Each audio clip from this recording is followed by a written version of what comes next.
नमस्कार दोस्तों, स्वागत है आपका रिंकेश पाइन चैनल में। दोस्तों आज का टॉपिक है वो है लिपिड डाइजेशन के ऊपर। जैसे मैंने पहले ही आपके दो वीडियो में बता चुका हूं कि जो कार्बोहाइड्रेट्स और प्रोटीन्स हैं वो हमारे बॉडी में किस तरीके से जो उसका डाइजेशन होता है, जो ये बायोमोलिक्यूल्स हैं उनका डाइजेशन जो है वो हमारे बॉडी में किस तरीके से होता है, वो पहले के वीडियोस में क्लियर कर चुका हूँ। आज का जो टॉपिक है मैं पहले भी आपको मैं रिकमेंड कर चुका हूँ कि जो पहले मेरे जो वीडियोस हैं, जो स्टमक के ऊपर, पैंक्रियास के ऊपर, स्मॉल इंटेस्टाइन, लार्ज इंटेस्टाइन के जो मैंने वीडियोस बनाए हैं वो अगर आप पहले रेफर कर लेते हैं तो ये जो टॉपिक है इसमें जो कुछ टर्म्स है वो आपको इजीली समझ में आएंगे और इजीली जो है वो ये जो वीडियो है वो आपको अंडरस्टूड हो सकता है। पर फिर भी हम लोग जो है, मैं इस वीडियो को जो है काफी सिंपल रखने की कोशिश करता हूं ताकि आप इसको इजीली समझ सकते हैं। तो जो हम लोग देखते हैं कि जो घी, तेल, मक्खन, बटर, चीज, ये सब जो चीजें हम लोग, ऑयली चीजें जो हम लोग खाते हैं, तो इसका जो हम देखते हैं कि हमारे बॉडी में जो डाइजेशन वगैरह होता है वो किस तरीके से होता है, ये ओवरऑल जो एक टर्म दिया रहता है जो ये ऑयली सब्सटेंस को। तो ये जो ऑयली सब्सटेंस है इसे साइंटिफिकली या फिर बायोलॉजिकली हम लोग कह सकते हैं, तो इसे लिपिड्स जो है वो नाम दिया गया है। अब लिपिड एक बड़ी एक टर्म है जिसको सब कैटेगराइज किया गया है, जैसे कि कोलेस्ट्रॉल हो गया, फैटी एसिड हो गया, स्टेरॉइड्स हो गया, ग्लिसरॉल हो गया।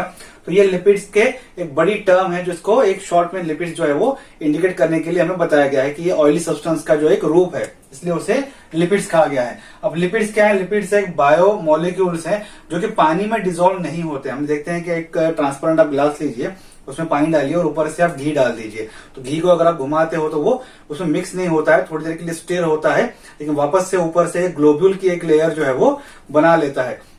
लेकिन यही जो बायोमोलिक्यूल्स हैं ये नॉन पोलर सॉल्वेंट में जो है वो डिसॉल्व होते हैं, जैसे कि बेंजीन हो गया, क्लोरोफॉर्म हो गया। अगर क्लोरोफॉर्म में बेंजीन अगर आप एक बीकर में या कंटेनर में लेते हैं, उसके ऊपर घी डाल देते हैं, उसे अगर स्टिर करते हैं तो एक फॉगी सब्सटेंस बना लेता है जो कि नॉन ट्रांसपेरेंट रहता है। मतलब एक पीले कलर का एक नॉन ट्रांसपेरेंट जो है, हम देखते हैं कि धुंधला एक लिक्विड जो है वो बन जाता है, जिसके आर पार जो हम लोग हैं वो देख नहीं सकते। तो ऐसा एक लिक्विड जो है फॉर्म हो जाता है जिसमें जो लिपिड है वो इक्वली डिस्ट्रीब्यूट हो जाता है उस पोलर सॉल्वेंट के अंदर। अब साइंटिफिकली लिपिड्स को तीन कैटेगराइज में उसे डिवाइड किया गया है depending upon its structure.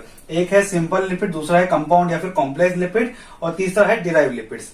Simple lipids में क्या होता है? जो फैटी एसिड्स रहते हैं, फ्री फैटी एसिड जिसे हम लोग कह सकते हैं, जैसे ट्राइग्लिसराइड, ग्लिसरॉल या फिर फैट्स जिसे हम लोग कह सकते हैं।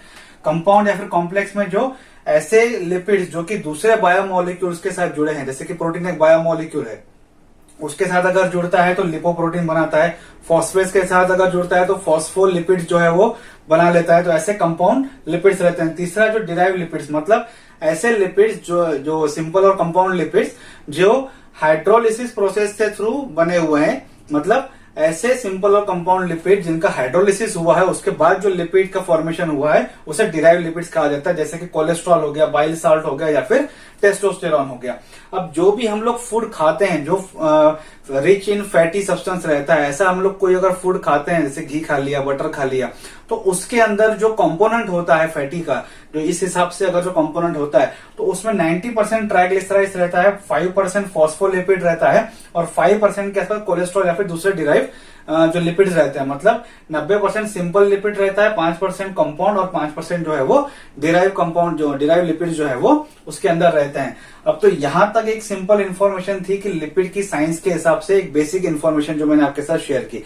अब आते हैं इसके डाइजेशन के ऊपर। तो जैसे ही हम लोग जो फूड खाते हैं जो कि रिच इन फैटी सब्सटेंस है, जो हम लोग ओरल कैविटी में रखते हैं, उसे चबाते हैं, तो जो हमारे मुंह का जो सलाइवा है वो उसके साथ मिक्स हो जाता है। तो हमारे सलाइवा के अंदर जो लिंगुअल लाइपेज रहता है, एंजाइम रहता है जो कि फैट्स को जो ब्रेक डाउन करने के लिए इस्तेमाल होता है। तो लाइपेज एक ऐसा एंजाइम है जो कि लिपिड्स को ब्रेक डाउन करता है और उसे फिर पाचन करने के लिए हेल्प करता है।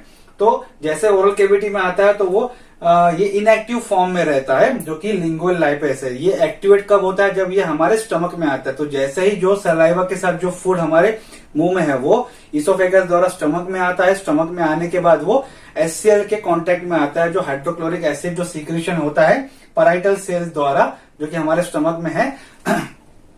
तो ये पैराइटल सेल्स के द्वारा जो HCl रिलीज होता है, तो ये HCl उसे एंगल्फ कर लेता है, मतलब वो उसके अंदर पूरा भर जाता है, उसके अंदर अपने आप जो HCl को जो है वो उसे पूरा एब्सॉर्ब कर लेता है।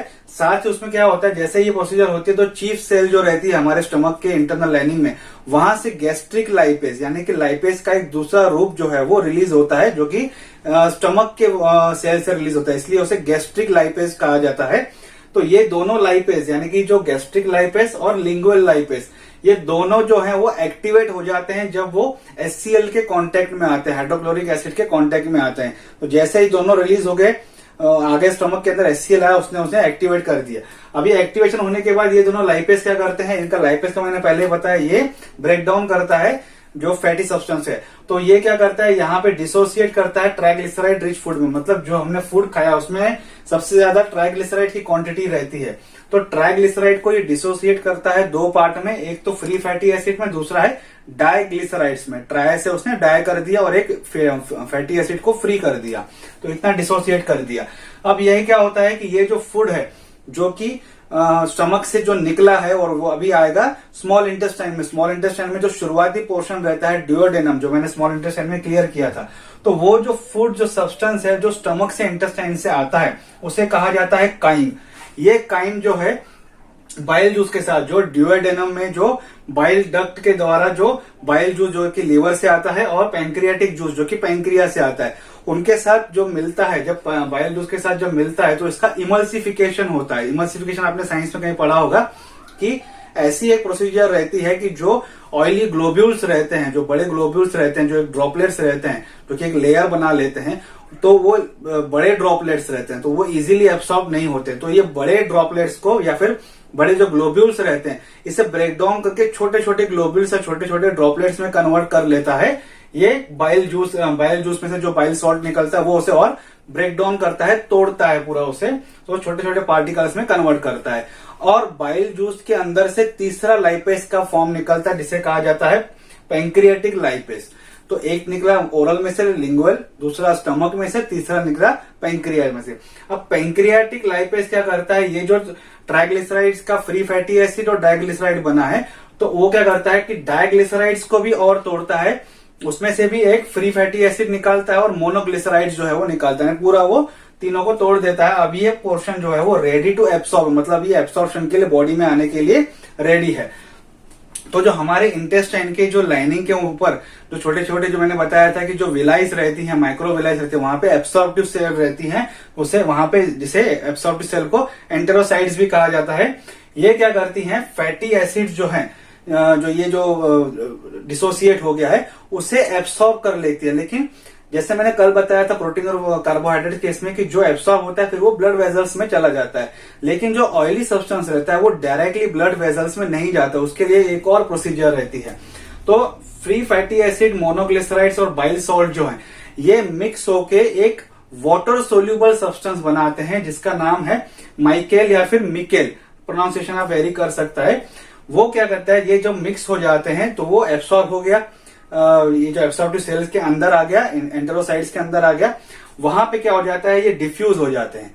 एक कंपाउंड बना लिया जो कि वाटर सोल्यूबल है, वो जैसे ही एब्सॉर्प्शन सेल के अंदर आया, जैसे एब्सॉर्प्टिव सेल के अंदर है, वहां पे ये डिफ्यूज हो जाते हैं। डिफ्यूज होने के बाद ये फ्री फैटी एसिड और मोनोग्लिसराइड्स में कन्वर्ट हो जाते हैं, लेकिन ये फिर भी अभी तक ब्लड वेसल में जाने के लिए रेडी नहीं होते हैं। तो जो गोल्गी बॉडी रहती है, जो एब्सॉर्प्टिव सेल का ही एक हिस्सा रहता है, सेल्स के अंदर जो ऑर्गेनेलीज रहती हैं, तो गोल्गी बॉडीज की जो ऑर्गेनेली हैं उसमें क्या होता है, ये गोल्गी बॉडीज क्या करती हैं, रीसिंथेसाइज करती हैं मोनोग्लिसराइड और फैटी एसिड्स को, एक लेयर ऊपर से बना लेती है प्रोटीन का। तो इसे रीसिंथेसाइज करती है, जैसे कि एब्सॉर्प्टिव सेल्स के अंदर ये सब मटेरियल आया, माइकेल आया जो कि वाटर सोल्यूबल सब्सटेंस है, अंदर आने के बाद वो डिफ्यूज हो गया। डिफ्यूज होने के बाद उसको रीसिंथेसाइज किया गया, जो गोल्गी बॉडी है उसके द्वारा रीसिंथेसाइज किया, लेकिन उसके ऊपर एक प्रोटीन लेयर जो बना लिया। अब प्रोटीन और फैट मिल गए तो ये क्या हो गया, लिपोप्रोटीन बन गया। तो ये जो लिपोप्रोटीन बनता है उसका जो नाम रहता है वो रहता है काइलोमाइक्रोन, मतलब ये जो सब्सटेंस अभी बनता है जो कि लिपिड और प्रोटीन के साथ मिल गया है उसे कहा जाता है काइलोमाइक्रोन। ये अब सब्सटेंस जो है वो एब्सॉर्प्शन के लिए रेडी होता है, लेकिन ये फैटी एसिड है तो ब्लड वेसल्स में न जाते हुए जो कि लिम्फ वेजल्स रहती हैं, जो ब्लड वेजल्स के साथ ही रहती हैं, हमारे जो स्मॉल इंटेस्टाइन की जो लेयर्स मैंने आपको जब बताया था कि तो उसके साथ ब्लड वेजल्स के साथ लिम्फ वेजल्स भी रहती हैं। तो ये जो फैटी सब्सटेंस रहता है वो लिम्फ वेजल्स में एब्सॉर्ब हो जाता है और फिर वहां से फिर वो ब्लड वेजल्स में एंटर करता है, और जैसे ब्लड वेसल्स में आता है डिपेंडिंग अपॉन उनकी रिक्वायरमेंट कहाँ कहाँ उन्हें जाना है उस हिसाब से वो डिस्ट्रीब्यूट हो जाता है फैटी सब्सटेंस। जैसे कि एडिपोज टिश्यू में चला जाएगा, क्योंकि लेयर वगैरह हम बनाते हैं जो स्किन में मैंने बताया था कि एडिपोज टिश्यू रहती है, ताकि वो बाद में फिर वो एनर्जी में कन्वर्शन होता है उसका। उसका हम देखते हैं कि सेल मेम्ब्रेन जो सेल्स रहती है छोटी छोटी, उसके अंदर जो साइटोप्लाज्म रहता है उसके फॉर्मेशन के लिए फैट लगता है, हार्मोन्स के बनाने के लिए लगता है, लिवर में से बाइल सॉल्ट फिर से बनाने के लिए जो है वो फैट लगता है, और भी कई बेसिक चीजें हैं जिसमें जो फैट का रिक्वायरमेंट काफी ज्यादा रहता है। तो ये लिपिड्स जो है वो वहां पे डिस्ट्रीब्यूट हो जाते हैं डिपेंडिंग अपॉन द रिक्वायरमेंट। तो ये आज के टॉपिक मैंने सिंपल तरीके से आपको बताया कि लिपिड क्या होते हैं और लिपिड का डाइजेशन किस तरीके से होता है। आई होप आपको आज का वीडियो अच्छा लगा होगा। वीडियो अच्छा लगे तो लाइक और शेयर जरूर कीजिएगा। अगर आपको कोई कमेंट है तो आप कमेंट बॉक्स में कमेंट कर सकते हैं, और मुझे और इस चैनल को सपोर्ट करने के लिए प्लीज सब्सक्राइब कीजिए। Thank you.